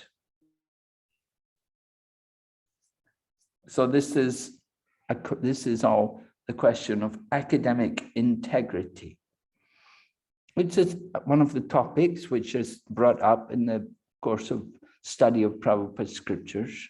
Academic integrity, meaning to ensure that the students develop moral and academic integrity in the interpretation, evaluation, and application of Shastric knowledge. And so not everybody's going to interpret the same way. Not everyone's going to evaluate the same way. There will be differences. There will be different ways to interpret and to evaluate. And it's not that somebody's right and someone's wrong. It's a question of what's the situation. It's going to vary. So this takes some intelligence. This is academic integrity. All right, now going ahead, here's another statement. This is text number, what text is this? 21. 21 text. Sapaya Mechuta, right? Who is speaking? Arjuna is speaking, right? Arjuna is addressing Lord Krishna. He said, Lord Krishna is Achyuta. Arjuna is addressing him. So what is Lord Krishna, what is Arjuna saying? He's saying, bring my chariot into the middle of the battlefield. I want to see everyone who's here. A few minutes just to read the purport. Which text is this? 21, Maharaj. Text 21. Yes, I want everyone read text 21, purport, text 21. And you can also look over text 22, purport. What is the significance of this statement here?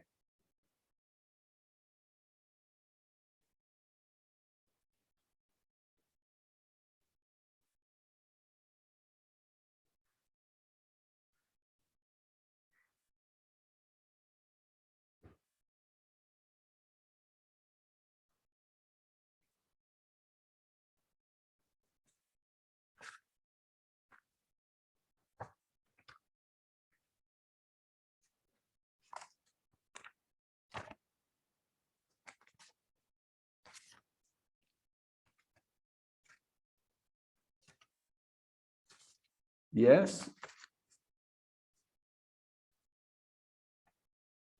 Then 21 and 22 purports are together. So it's not a long purport. Yes.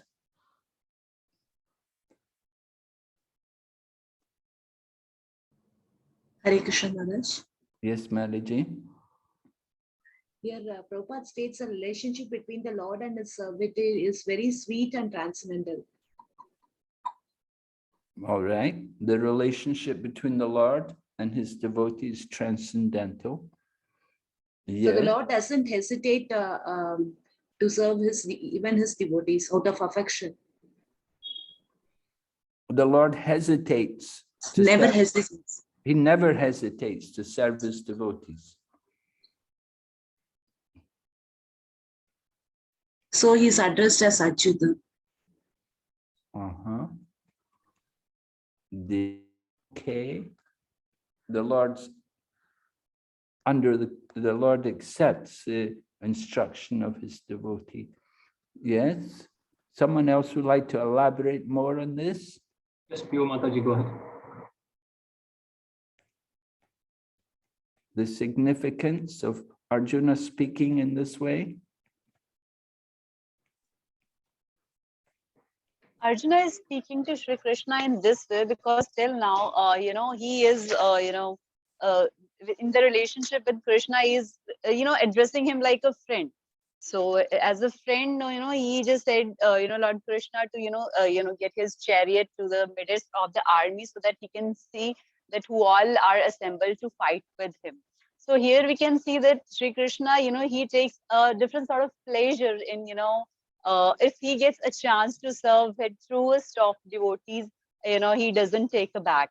So that's why he just carry out, or he lets, Arjuna orders him, because that is unusual. Generally, the Lord, instructs, and this is the reverse way how, Lord enjoys being ordered by his purest of devotees and render a devotional service for them.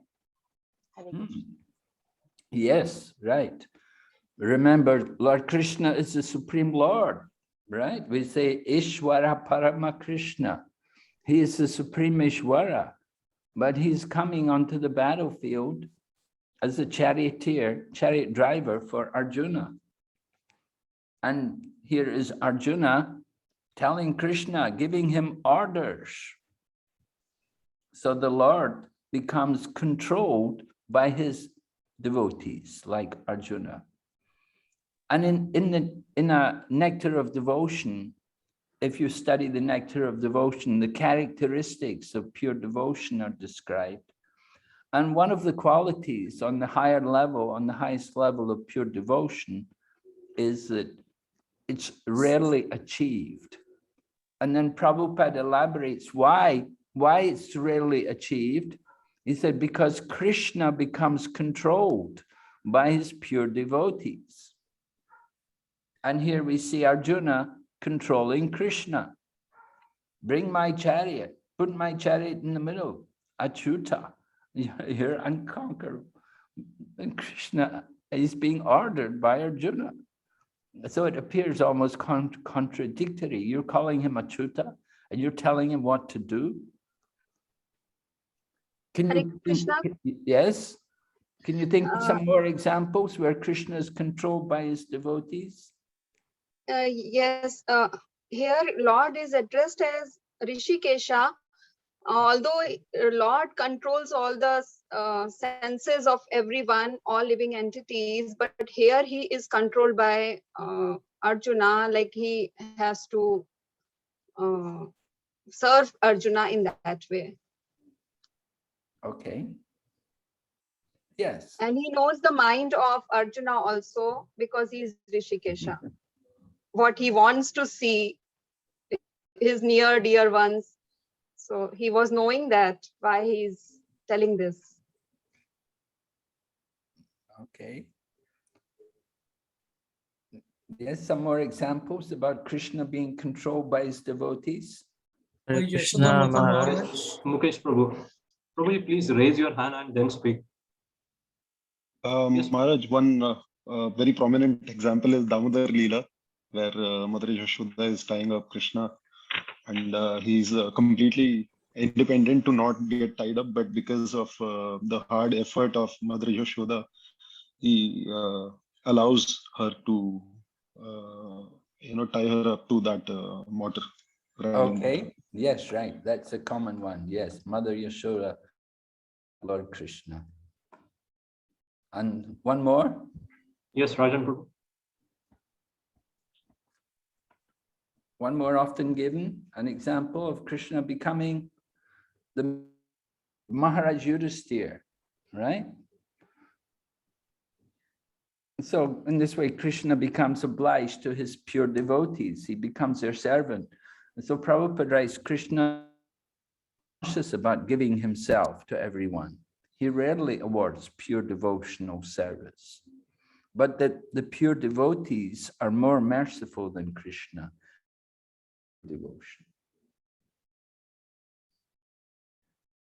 Okay.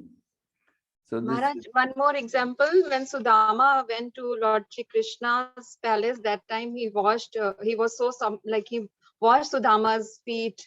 So he served him in that way. Of course, Krishna was showing the example to the that was Lord Krishna showing the example of how to treat the Brahmanas. how Brahmana should be respected. Maharaj, Hare Krishna, in the case of Durvasa Muni, looking for shelter, that's when Krishna himself says, Aham bhakt paradhino hai sutat ivadvija sadhvir grastridyo bhaktar bhakta jana priya. So he himself claims that I am bound by the devotees themselves. Yes, very nice. Very good quote. Thank you, Prabhu. Very nice. Okay, we'll just go ahead to finish off here. Okay, the objectives, just to review what we covered today. We identified examples. One more thing from the last purport, sorry to interrupt, that even though he acts as a order taker of the devotees, he is Supreme Personality of Godhead. Yeah. Prabhupada, he continues to be. Yes, even though he's taking orders, he still remains the Supreme Personality of Godhead. Okay, very nice point. Thank you. All right, just today, we talked about examples of Duryodhana's diplomacy. Maybe somebody would like to give me some examples about Duryodhana's diplomacy.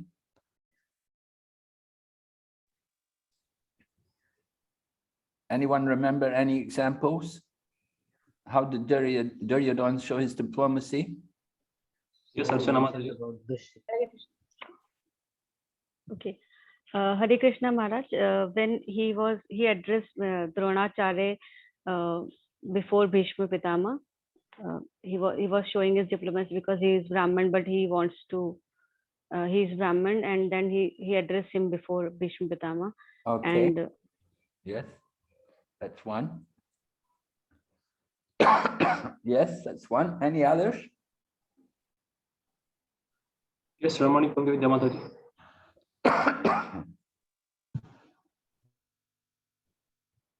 Tavaputrena Sishyena. He mentions he just wanted to warn Drona about his enemy, who is son of, his enemy who is Drishtadimna, that he is also in the enemy's camp.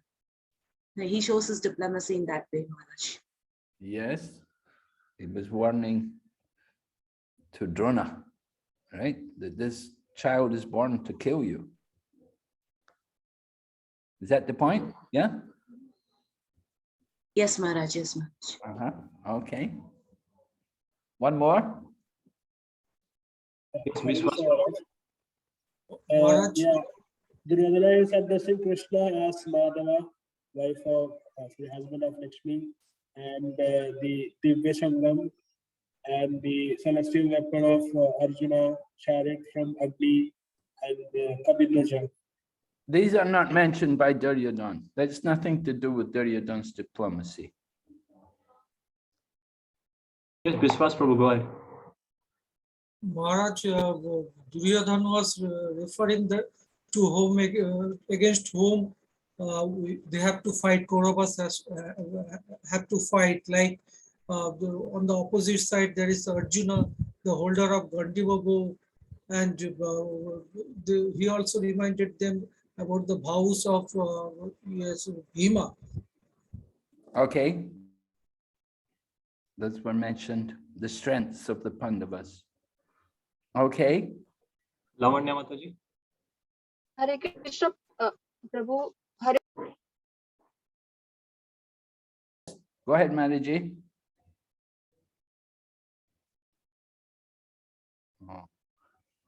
Okay, anyway, we discussed the liberal nature of Brahmanas with reference to Drona, right?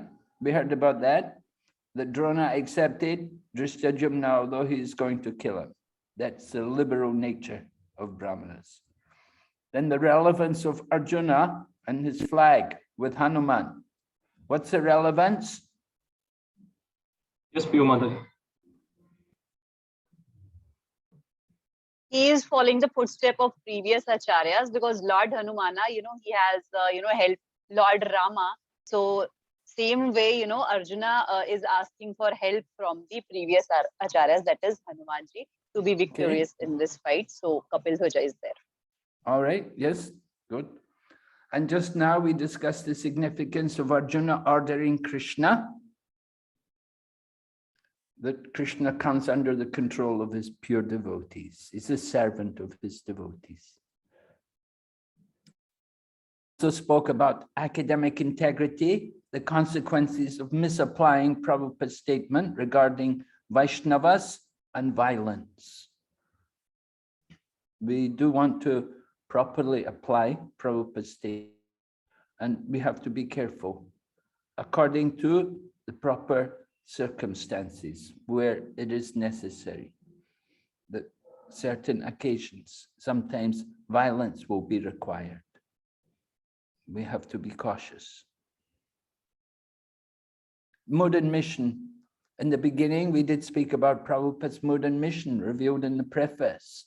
Prabhupada mission, presenting the Bhagavad Gita in an authentic, according to an academic manner with word-for-word meaning, so that people can see the authentic nature of the Bhagavad Gita, that it's been properly presented in a very scholarly and authoritative manner, with every word explained. So that was very much Prabhupada's mission, and introducing the Bhagavad Gita to letting them know what is this message of the Bhagavad Gita, that it's a non-sectarian message, it's for people everywhere. And Prabhupada's mode, if even one person can become a devotee, then Prabhupada considers it to be a success. And so humility and his dependence also, he considers whatever success he had, it's the mercy of his spiritual master. He offers the credit to his spiritual teacher. He doesn't think he could do anything himself. He said it's spiritual teacher. All right. A final quote here from Bhagavad Gita 16 chapter 24th verse.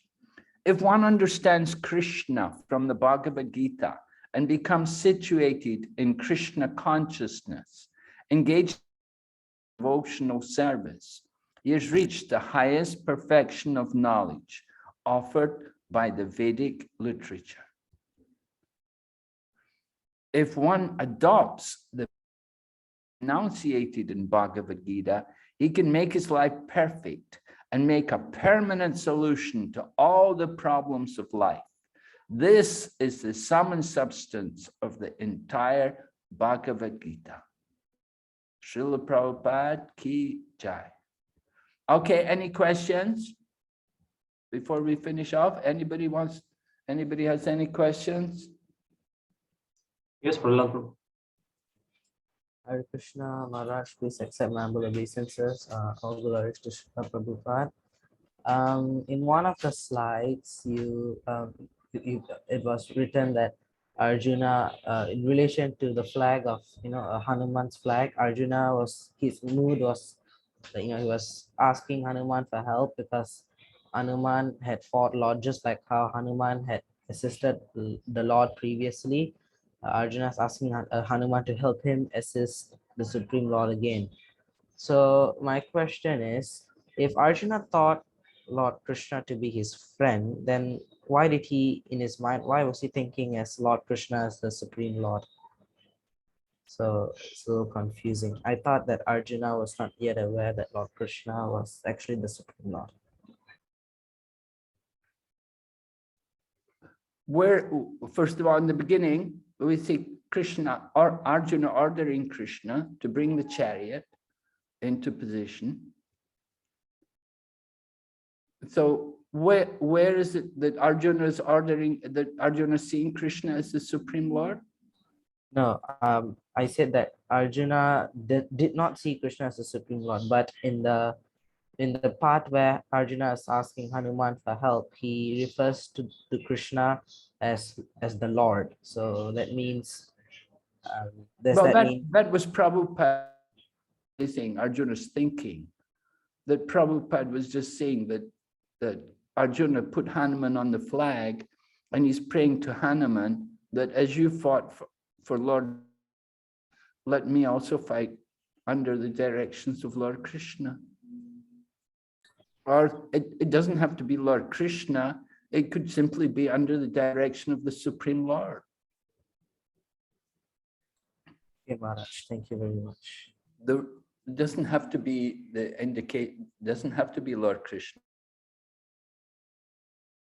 Chariot driver with Arjuna, but Arjuna put Hanuman on his flag. Hanuman fought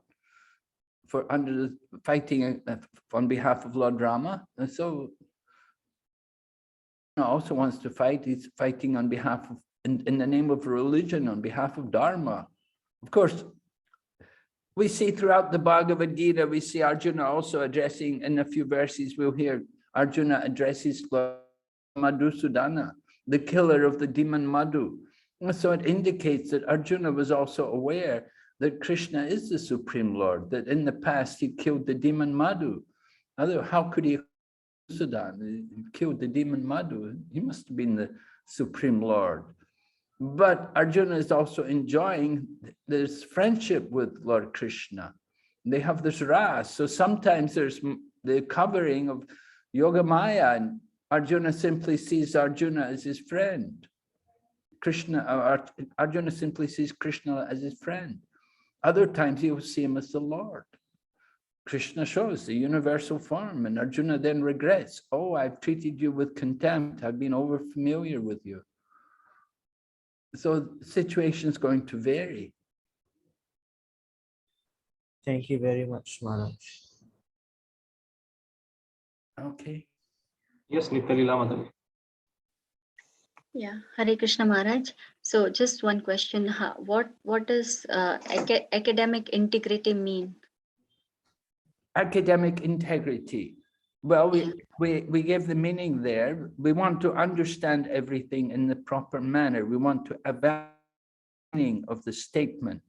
That some statements can be interpreted in different ways, and we should be able to understand the meanings of these different, just like we took that phrase, Prabhupada said, he wants us to kill the demons and protect the devotees. So we should know how to apply this. Srila Prabhupada's desire. We should be able, based on the words of the scriptures, guided by scriptures. And spiritual master, or yes, as well as the spiritual master. Spiritual master will speak Sadhu, Shastra, and Guru. We have three authorities. So the spiritual teacher's words should be according to scripture, and it should be confirmed also by other sadhus. Okay. So everything should be understood in the proper manner. Okay. Thank you, Maharaj. So academic integrity is understanding and applying the information of the scriptures and the teachings of the acharyas so that we can properly evaluate these different statements without any misinterpretation. As we did say, you know, we could become fanatical. We could go, you know, some going to kill these demons. We have to kill them all. So we have to apply everything in the proper manner. What is the proper way, how to apply these statements? Integrity is an important part of understanding Srila Prabhupada's books. Prabhupada did write a lot and he spoke a lot, and there's a lot of statements. And we do see from time to time, we do have schisms, and we've seen splints in our Krishna consciousness movement, and we away from our Krishna, or they have other ideas about Krishna consciousness. They say that the ideas of ISKCON are not proper and we're not following Prabhupada's teachings. And, you know, so there's a lot of ongoing discussion about Prabhupada's instruction. So academic integrity is making use of the scriptures and evaluating everything properly to come to some good solution.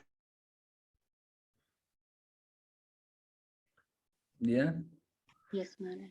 If you have do you have the student handbook for this sec? If you look in the student handbook, definition of academic integrity is written there, because academic integrity is one of the aims, just like mood and mission.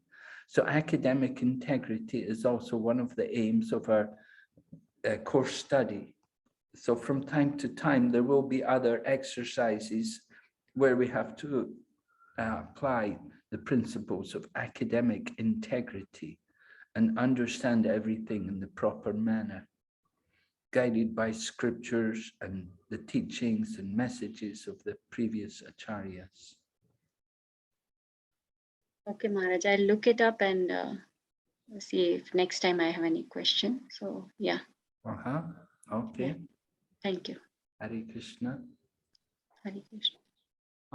Maharaj, if you permit, can we take one more question or should we end here?